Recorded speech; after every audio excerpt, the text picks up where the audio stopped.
Welcome to Rocker Radio. I'm Jason Bryan, and you're listening to Well Connected. In this week's Well Connected, I'm in Dubai with Tom Noel, MD of the International Division of JT Global.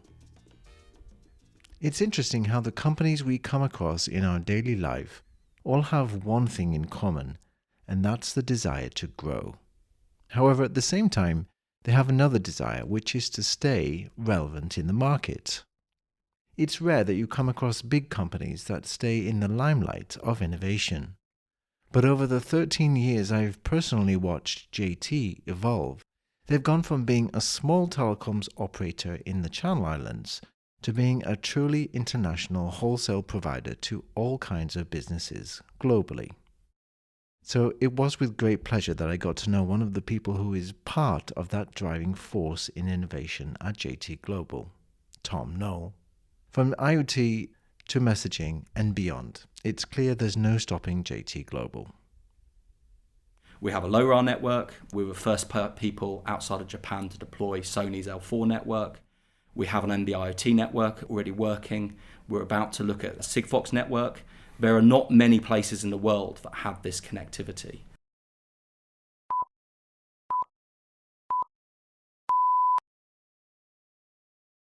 It's with great pleasure that I'm here with Tom Noel, who's Managing Director of the International Division of JT Global. Tom, how are you doing?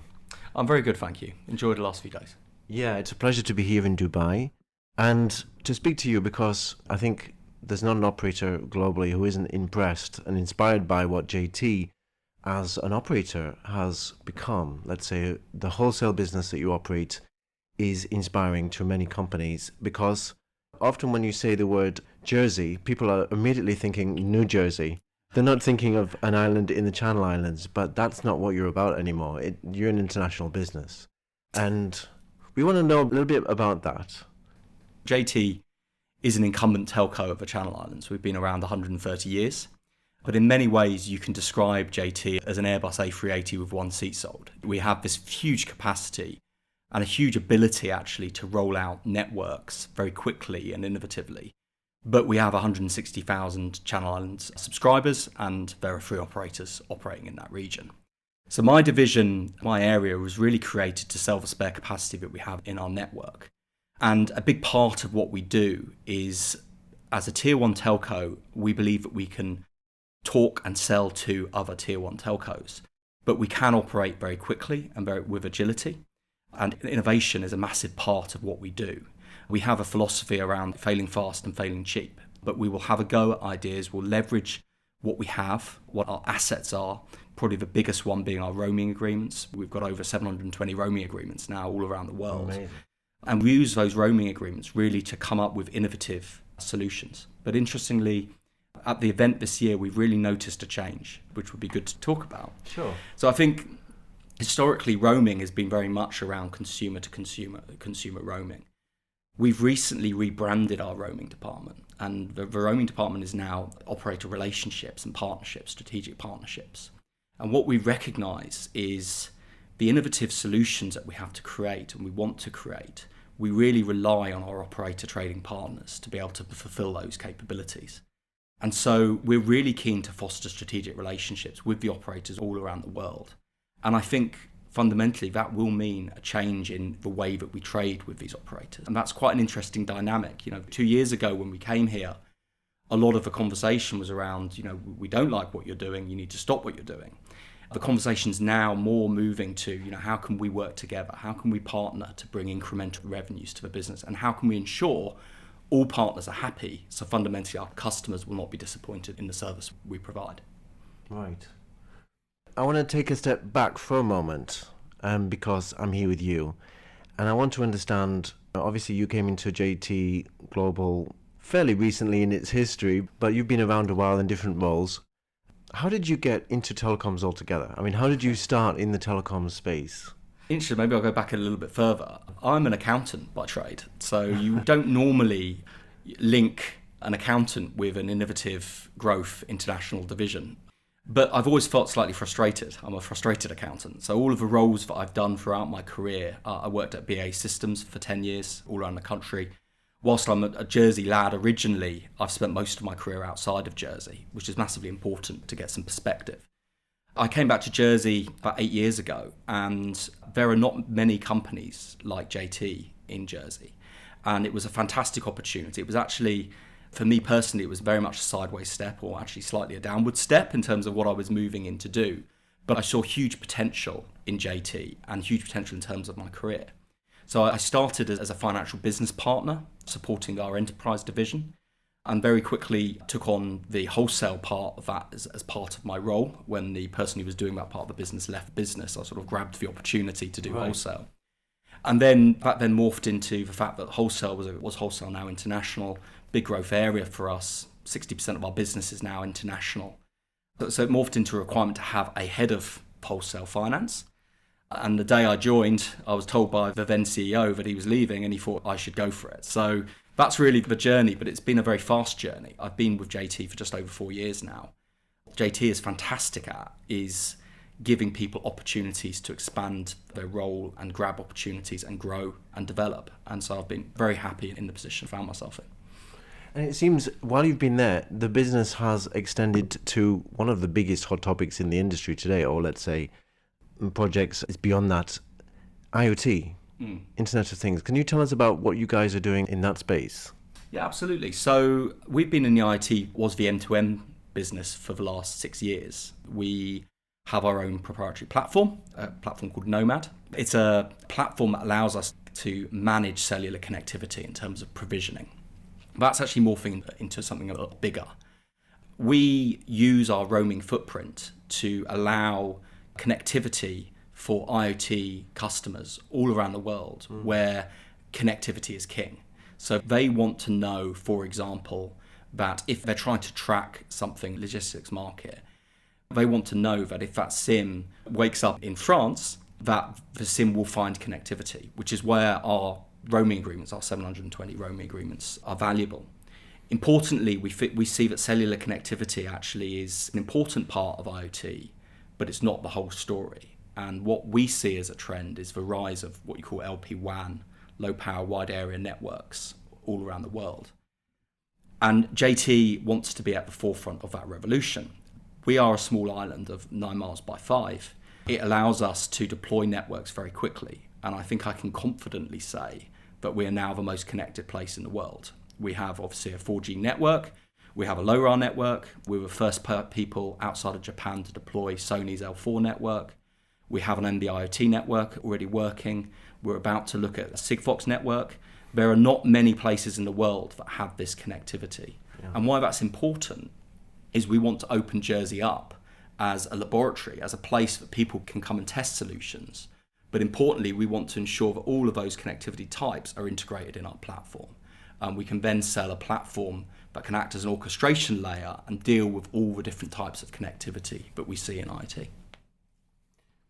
One of the biggest challenges on IoT that's come to the attention of operators is security. Is it something that concerns you guys? I mean, because obviously, if the device has an issue, you're not responsible for the device, but you're responsible for the connectivity. So, in fact, your brand could be associated. Is that a possibility? We take security very seriously. Importantly, we actually see it as a value-added service that our customers are prepared to pay for, because they also value the fact that a device that they deploy, if there's any kind of attack on that device, that they have some kind of security and way of getting that control back of the device. So we are innovating a lot in this space. As a good example, at MWC, we announced a partnership with Cellsys. We've integrated their platform and capability into our network. We obviously have a firewalled solution, but we also do monitoring of our SS7 signaling layer. And that's important for IoT, but it's also important for all of the areas of our business that operate over SS7. The firewall providers will tell you everything is bad in SS7. I don't actually agree. I think SS7 has a place, but it does need to be secured. So we have a partnership with Cellsys, which is a really exciting stage. We also have just completed a proof of concept with another company called GalaxKey, and they're offering us the ability to encrypt the end-to-end communication between two devices. Again, another exciting sort of development.